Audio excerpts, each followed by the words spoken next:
At first, it settled on me like a foreign weave, a shroud in preparation, dressing me fit for someone else's gaze. It landed on my skin, too rankled, spiked like a cat's back, with fragility. Then I saw it was your hand, slightly scarred from needlepoint, that bore the weight of this cloth of light, had stitched the seam and shaped the loose, ill-fitting into glove and sleeve, into tailored waist and shoulder touch. Then, inch by inch, and with the fastening of ties, easy flip of button, tender hand on a chest to smooth the last of a wrinkle, with the brush of a kiss to remove lost hair, tired dust, and awkward fall of new-found clothing. I stood before an inner mirror, in a beauty never known, well-dressed, self-impressed, drawn from your eye.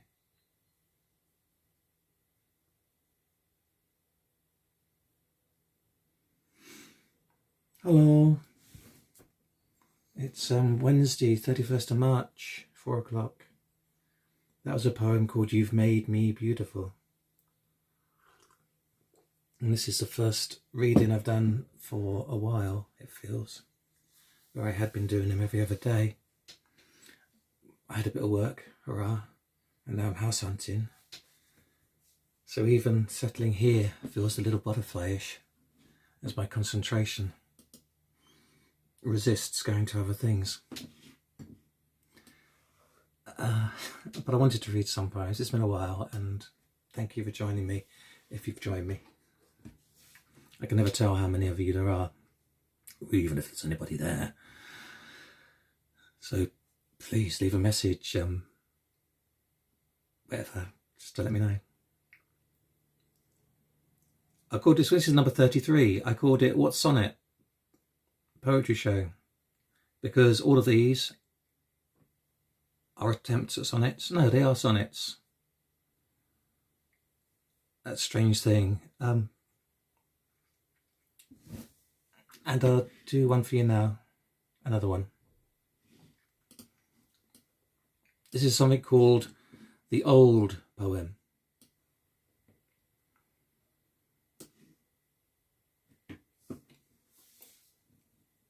And I unfold the paper, cracks on the air, yellow as skin, bunch my eyes to read, and pull from its lodge your voice, sound as a bear, to quiver the words once more to my ear. What leaps they make, circles growing, flares in the night, as fresh as perennial roses, new on an antique stem. They carry the light of an ancient morning in a young hand. But who they speak of, and when, the lines are fewer than mine, and praise given then of a single eve beneath a certain moon, and we entwined, a single pulse in a lifetime of heartbeats. Shall these words stand here forever, for love lost in moments, lost in a moment together.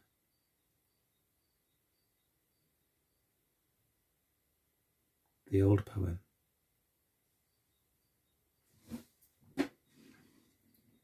In many ways, it's kind of irrelevant that these are sonnets, definitely are sonnets. To the hearer, just hear the poem. But I suppose there is something in recognising how one sounds, the length of it, the progression it makes, that kind of embeds it into a centuries-long tradition with a degree of comparison to others, whether they're similar, whether they're different.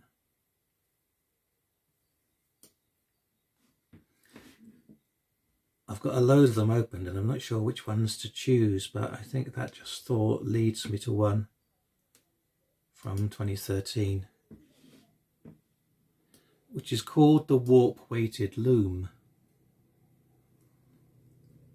with the thought of it being that ancient type of loom, which is essentially two uprights and a beam across, around which all the lines are tied, and then in and out of that the thread is passed and then battened down with the weaver's sword, a batten of wood, to make the fabric. And I had that thought, or that picture when I wrote this, the warp-weighted loom. And as a thin, frail and twisted thread, thrown between the two-way pullings of the weave, we hope, the sword falling to pat us down in place, our passing may some pattern leave. For scattered threads is sometimes all we seem, hair unanchored, carried in a wind, caught perhaps by birds, and on a ragged beam into a one-time bed for cuckoos wrought. We cling to continuity of threads, begun in ages past, and tied atop the loom by crafting gods or wiser heads, to keep us in the cloth whene'er we stop. As might, perhaps, the poet, warp of time, seek to imbue with weft of lasting rhyme.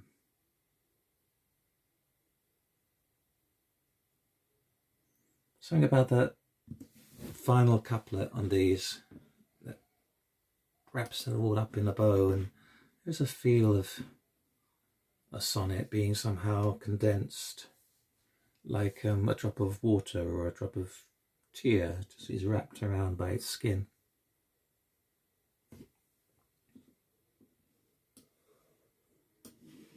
A drop of blood, maybe. Heart's ease. If I told you now that I choose to open this door, that I consciously turned the key, even I'd not believe me. I don't know now if it crawled open slow or burst freely, but open it is, for good or ill, cold or hot, and what comes through at this relentless pace, such sprites and bogles, such learned scolding cries, or melodies from beyond the fence. Each takes a slice to feed them on their ways. But one day, I hope, through this very open door, will come, just once, a most tender grace, who will a time allow this door to close, and let me in their beauty live a time, silent, coping, still at peace, and all sublime.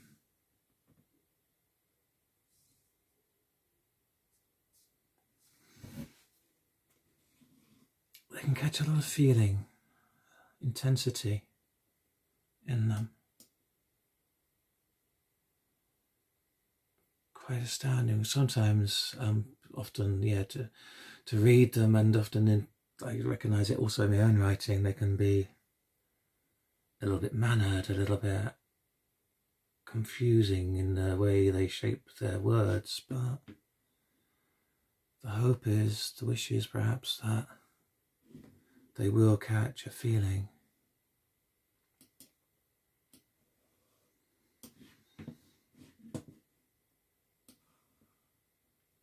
And feeling is so often a prompt to poetry. My own, but I know all the poets out there will have at times some intense, cloudy burst of feeling that honestly you can't rush away.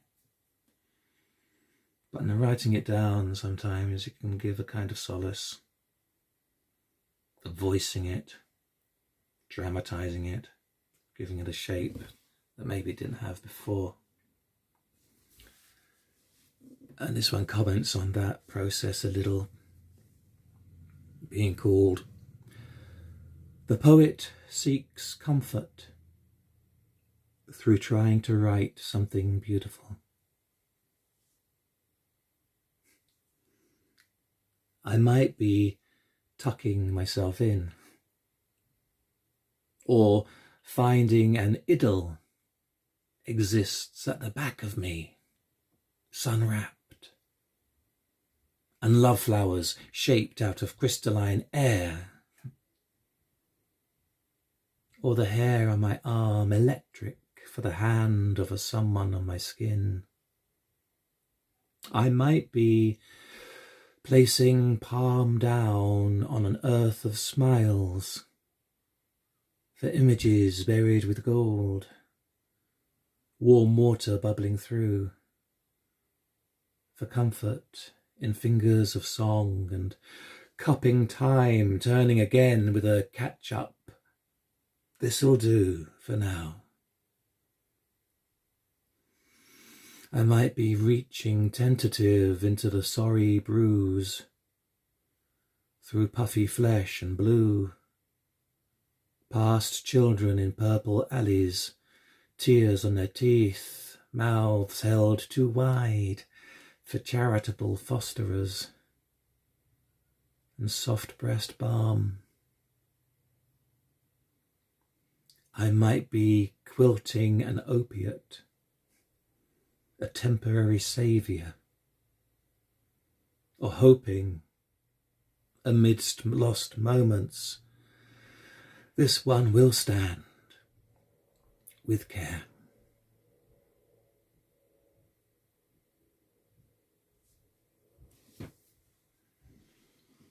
In some ways they're each like a little sob that weeps away until they're all cried out.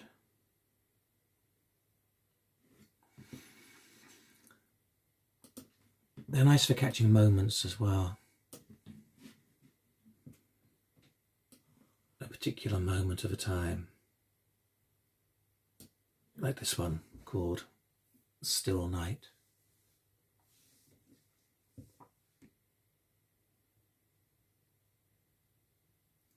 The air's so still,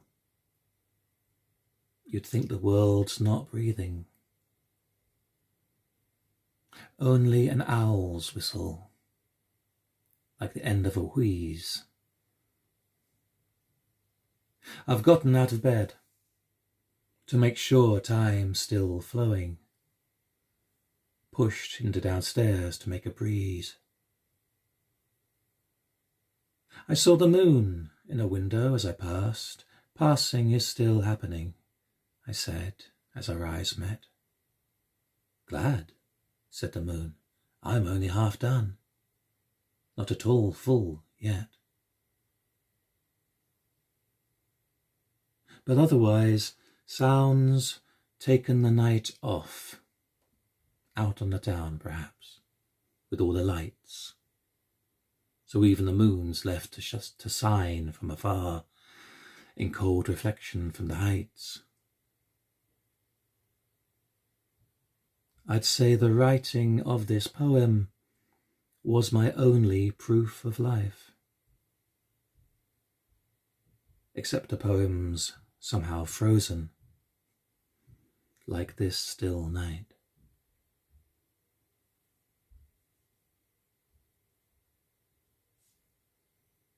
Curious thing, because of course the sonnet has, well, actually several set forms, which I won't particularly go into, but if you're familiar with them, you notice when a line's left half written, like in that one there was a half line for the moon being at half moon, and the last two lines of the couplet were extraordinarily long for a sonnet. And so when I say if these get compared to the tradition of what's gone before, I hold them up to say, okay, how is this not like the traditional sonnet? And is there something to be said in that? Still in the middle of the night, this one called Late Twist. The questions that hide in the cracks come out in the deep of the night. Just as you stop, lay your head down, pinch your busy eyes shut, take your precious breath and let your hope drop. There rain on a roof, a strong agitation, a cat that needs to get out because it's scared of the mice, a scurry in syncopation, a presence in the room, damp, wild-haired. The questions you spent the whole day in hiding come out like a cramp. They're not even questions, they're taunts. They're neighbours, the angry ones, chiding, blasting their music and breeding obsessions. They slide in like one you don't want in the bed and pry you open, put words in your head.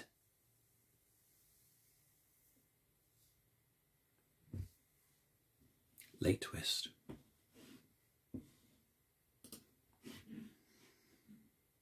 How many have read? I've read 7 so far. So I do want to make more, and then I'll introduce my guests.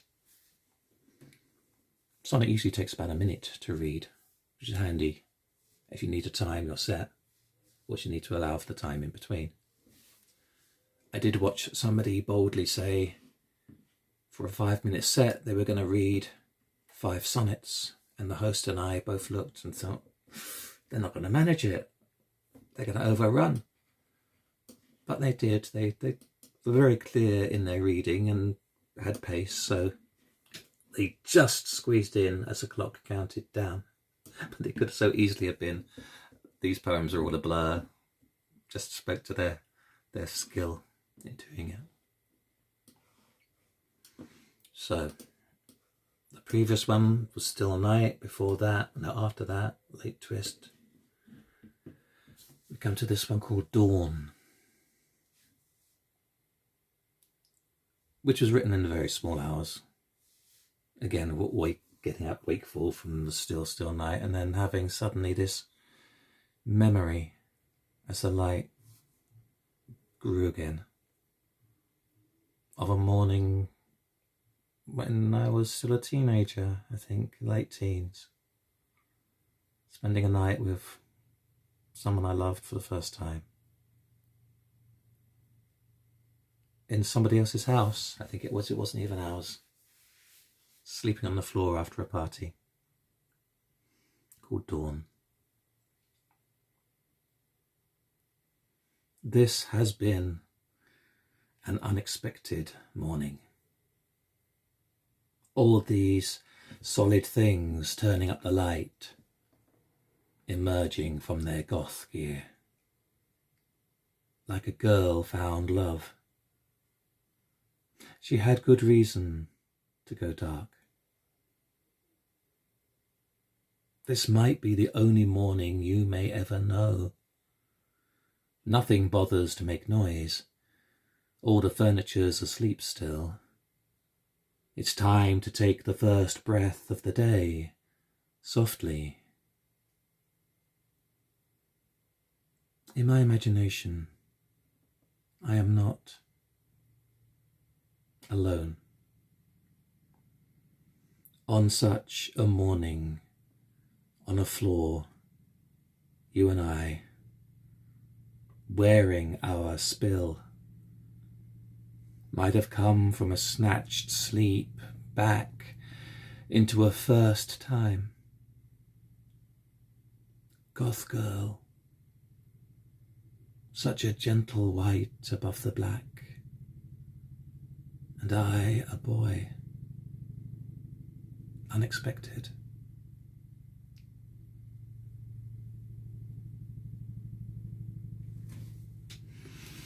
Fond memories, which I didn't even know that I remembered. Now, previous readings, I've had a guest spot for some poets that I know. Couldn't invite them here. So I would go through the books that I had, find out their printed poetry and read a piece of theirs. And I've read from this one before, but I'm going to be reading from this, called The London Spoken Word Anthology, published by Gug Press back in 2015-2016, which has a whole heap of people that I know and who I've seen perform and whose work I've enjoyed, and so I'll be dipping into this a few times. And I've chosen two poets who have a fair degree of skill when it comes to formal poems. They're not sonnets, these ones, but they do enjoy writing in a form when they can. There's only one poem from each poet in this, so I'm reading two poems, two poets, one per each. And the first is a fella who has two books published, but to my embarrassment I don't have them yet, so I can't read from them, and so I'm having to rely on this to save me. It's my good friend Rick Dove. As I say, has two books published, and if I can I'll put the details of those in the comments after. I'm going to read you one of his, which is quite apt in that part of choosing to have other people's voices is to have a counterpoint to what I've been reading. And this poem is called just that, Counterpoint. And also with its intimacy, it does follow on quite nicely with that last poem, Dawn. Counterpoint by Rick Dove. Shush, she says, with slip of tongue and trip of sighs. Puffed through pursed lips, come high to bait with this. Every silence has music, and this is mine. As maddening space now grows apace like kisses rained upon a face in manic tryst. Shush, she says, with slip of tongue and trip of sighs. Too much, too soon to speak of, too moved am I, hearing inferred words under breath amiss. Every silence has music, and this is mine. In contortions, convoluted, thrall divine, nude in assonance so asinine we twist. Shush, she says, with slip of tongue and trip of sighs. All words must leave you now, her breathy lullaby. Nothingness is where we reside. in bliss. Every silence has music, and this is mine. Made crazed crescendo tantric tide, unified passions leave our meanings stripped. Shush, she says, with slip of tongue and trip of sighs, every silence has music, and this is mine. Counterpoint by Rick Dove. And I do hope to get hold of his books sometime soon. Another poet I very much enjoy listening to. I think he has a pamphlet. He may have others. I'll look out to let you know about them. My friend Tim Kiely.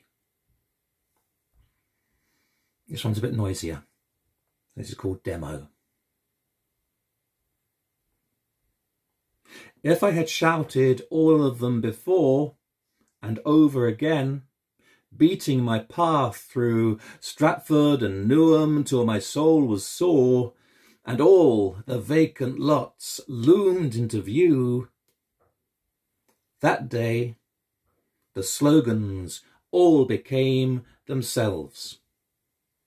Dry-throated on the carpenter's estate, drawn out of our banners, hunting the shelves of shops for special brew, the streets a slate, where we chalked down our scenes of things to come, or passed them around like a cigarette, recovering the old meaning of home.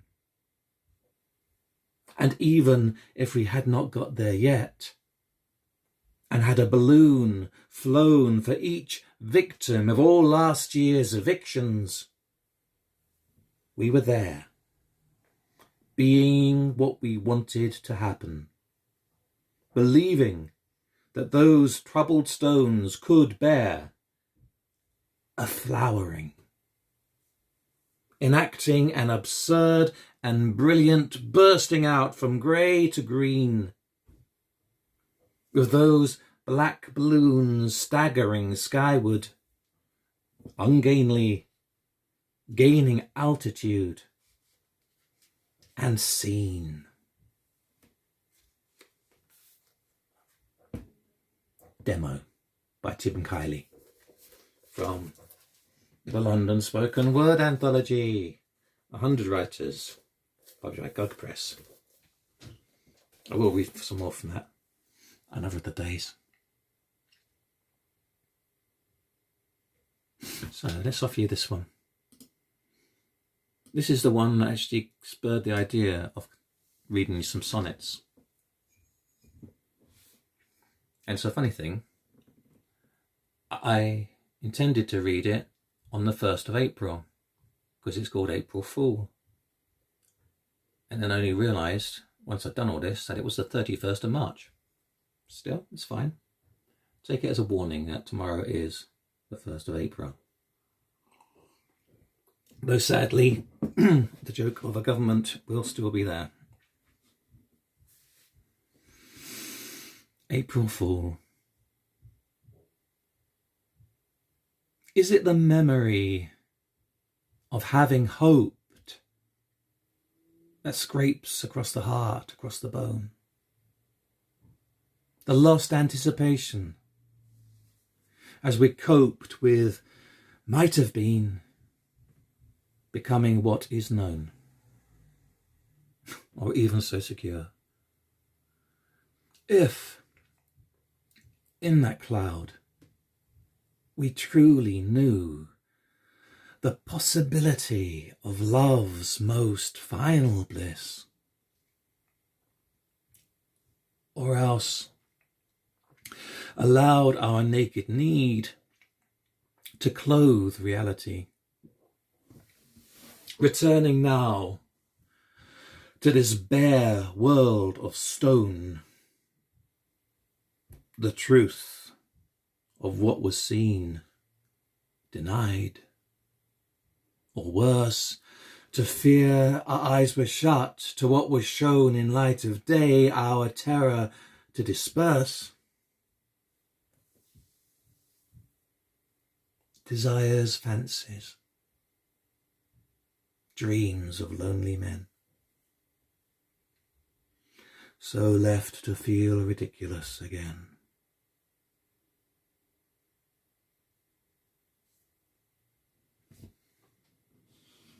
April Fool.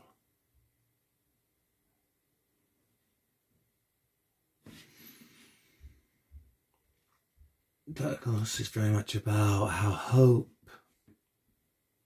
can deceive us, fool us.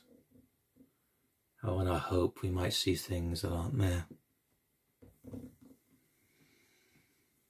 And often the antidote to that, the strategy to work against that, is to live with no hope, to be denying of hope. And this poem called Hope is something of that. I have lived with long nights, long years alone, embraced them all, my many loves, and took to wife a silent, dull and senseless one, with fingers prizing out a second look. In trying not to know you, kept your name even from myself, slipped it silently into the river, into the dark flame, turning my taloned shoulder like a key, ignoring even your absence, drawing your signs like venom to be sucked and spat, flooring with a shoulder slam the roaring bear within my blood, knocked desire flat. Still you are there, a breath not taken in, but wait for me to fill my lungs again.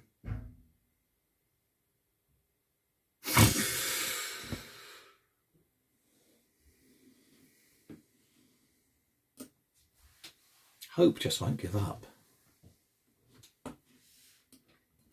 Hope is such a chatterbox. So,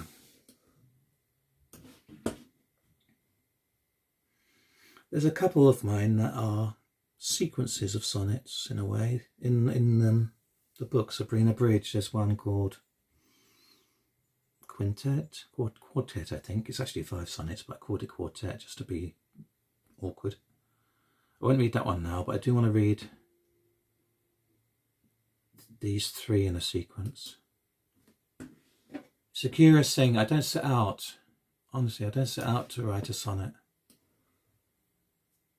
But I think there must be something in having performed Shakespeare's plays and getting so inured to the rhythm of the iambic, whether you conform to it or break from it,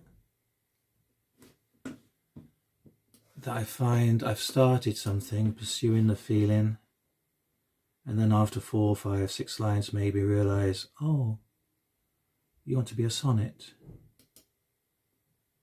And then the rest of it is working to fit it in some way into the form. An odd thing, the way a poem can insist on having a certain form. So these are 3 poems. To be honest, I can't remember if I wrote them separately or together. They're all around the same time.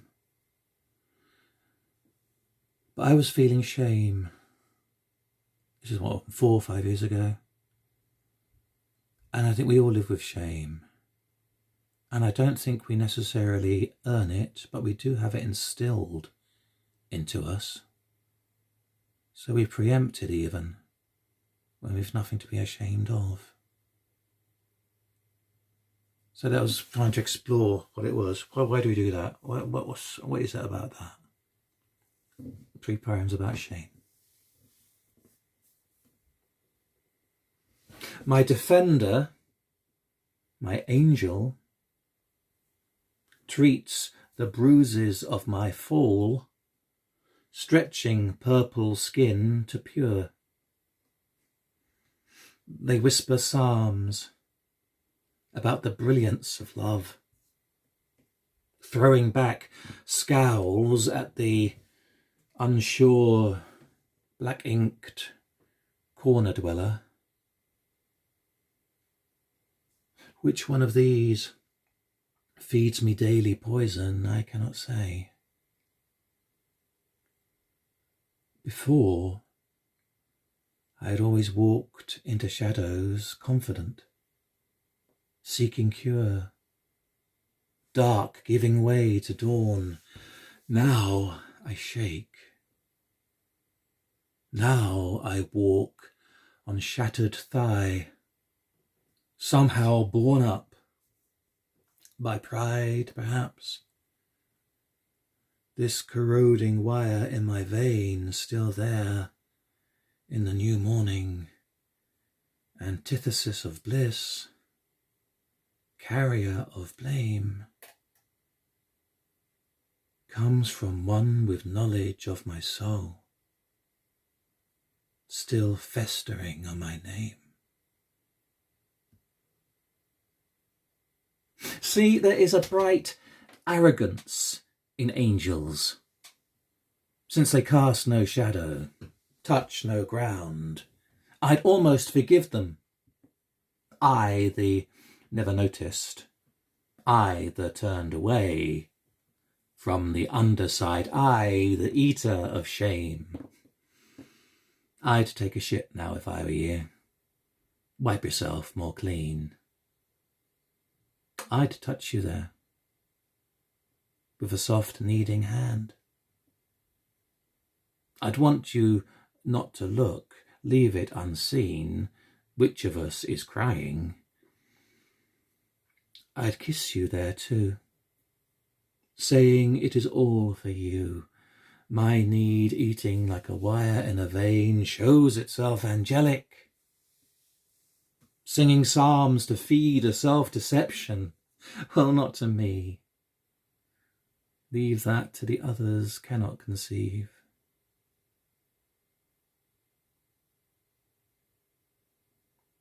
There is desire in your blood, a dying fire, no shame in that. There is a poison worn like a sackcloth in the vein that need not be there, left to ferment from joys you deemed yourself unworthy of. And these tears, I know they are from happiness.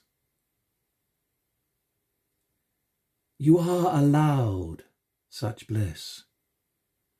You are allowed such love. Angelic in your holiness, so human in your shortfall, huddled so in the shadow, tired, uncarried, thin, neglected under judgment, taking pride in the shame someone else has dressed you in. Can I show you the soil of an angel? And will you live, knowing what we both know?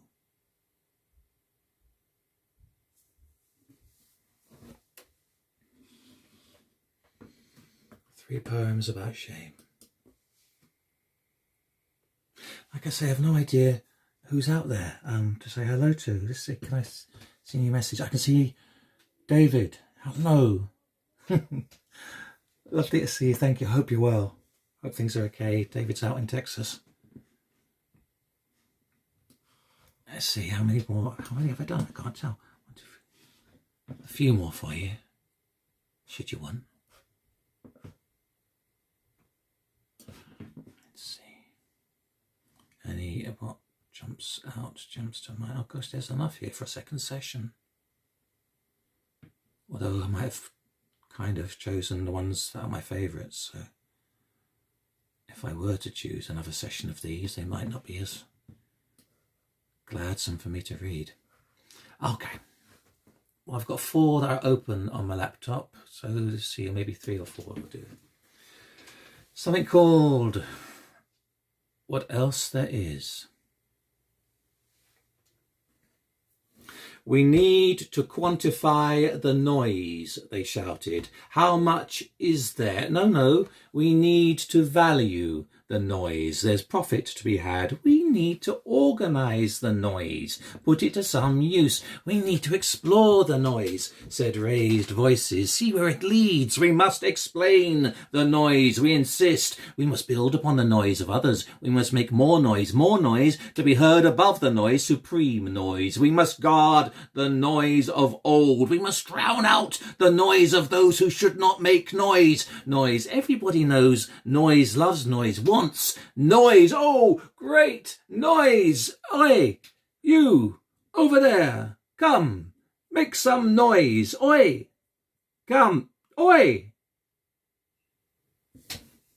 What are you listening to?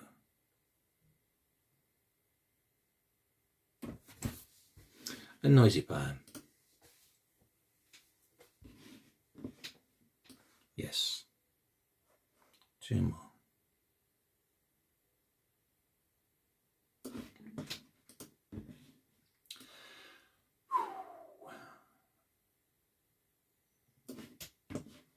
This is kind of, but not quite, a sonnet. It's a ragged sonnet. It's short.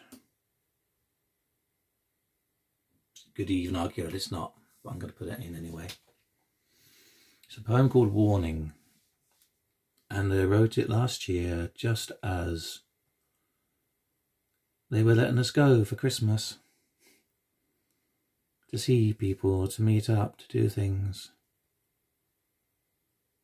Warning.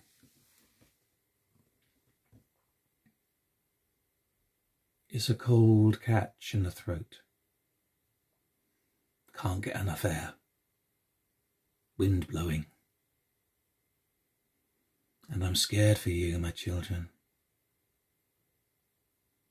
Your touch, your speech, your song, your laughter even, thrown in the mouth of your loved one. The breathless are being brought. The beds are being cleared. The helpless bodies being turned to catch the wind. You will not know how terrible it is. But the thousands, oh, the thousands, and the thousands fighting for them. Still, this is more terrible than.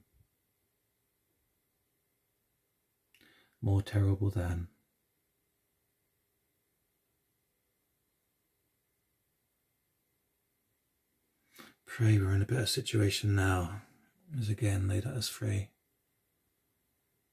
Encourage us out and about.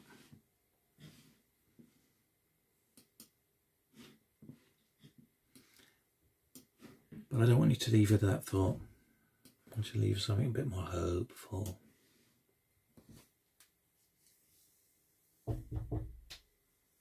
Excuse me a sec.